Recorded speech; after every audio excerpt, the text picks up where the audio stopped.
you know. It is so powerful, Pam, and you realize that there's so many people that can't pass drug tests to get a job, and it's just ruined their life. It's ruined their home life. It's their family life. I've heard of different ones that it just threw their life away for drugs, and there is hope. There is help today, and that's the good news. Well, and you know, we haven't even really addressed the 30 and up mindsets. And in that, you know, one of the things that we looked at with the 30 and up is, you know, why bother now? And then they're also passing that on to their children. So we've got a generational curse operating here, you know, that is not only now, and you know, so a lot of these addicts that are 30 and up, they end up overdosing and dying. And, you know, the community, they're, you know, we don't know what to do, but through Christ Jesus, we can do all things, and He's here, I think, to help us, and that's what Operation Peer is all about prevention, intervention, education, and recovery. And it's about bringing all of those resources in so that when you need a problem, you'll be able to come to that one place, and we'll be able to help and filter, and we'll be able, when you come out, to be that support base. And so we're just really thankful to be a part of the community and to be a help. Oh, it's so great. And you know, the majority of the people that are on drugs, they feel so empty. They feel hopeless. They feel in despair. They're unhappy, they're depressed, and one thing leads to another. A lot of times when people's going through something devastating in their life, they'll go and try to look for answers in the wrong places, whether it be drugs or things like that, antidepressants, and they just get hooked. Right. They get hooked. And I'm here to tell them that Jesus is the answer. Oh, He is. He's the answer to all of our problems. And I know that, you know, sometimes it takes time for us to filter these things out. And sometimes we cry out for that help, but we really don't feel like that there's anything there helping us. But I can tell you, just about every addict that has come through that process, they've had to come through faith in God, and God has really had to help them to make that transition.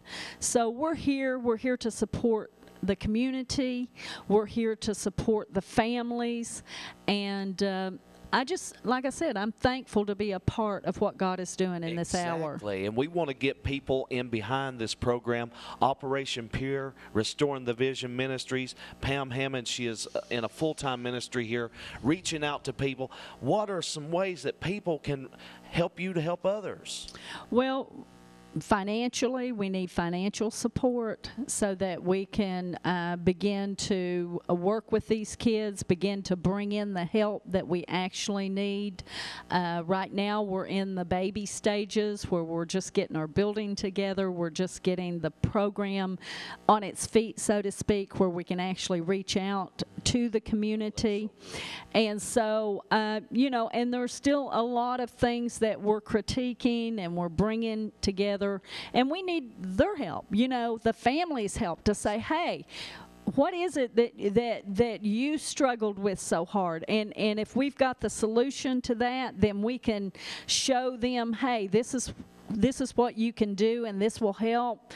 But if we don't, then we need to look at that and say, okay, is there another place that we can get this information and we can help you? So that's what we're there to do. We're there to coordinate the efforts, you know, of the community out so that we can really operate as that unit that we need to operate at. And it's actually going to be a war unit because, you know, we have to, I mean, it really is going to take all of us. It is. It really is. It's a war on drugs, and we need to declare this war and say enough is enough, because you've just seen the past few years, you never even heard of drugs like you hear of them now. It's an everyday thing now.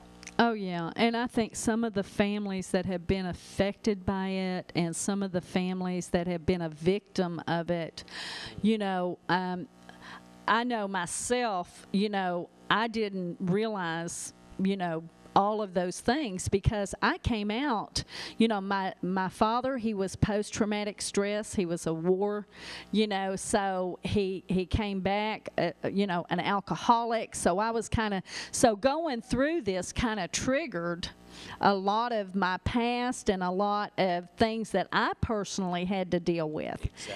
You know, and my mother had experienced some breakdowns early in her life, and so prescription drug abuse was there. So as I began to see this behavior, I began to say, oh my goodness, you know, it was taking me back. And I believe there's a lot of people out there that, you know, the same things, is you kind of come out of it. So we're not really you know, we're one that is here to say we have overcome that. And because we are overcomers, you can be an overcomer.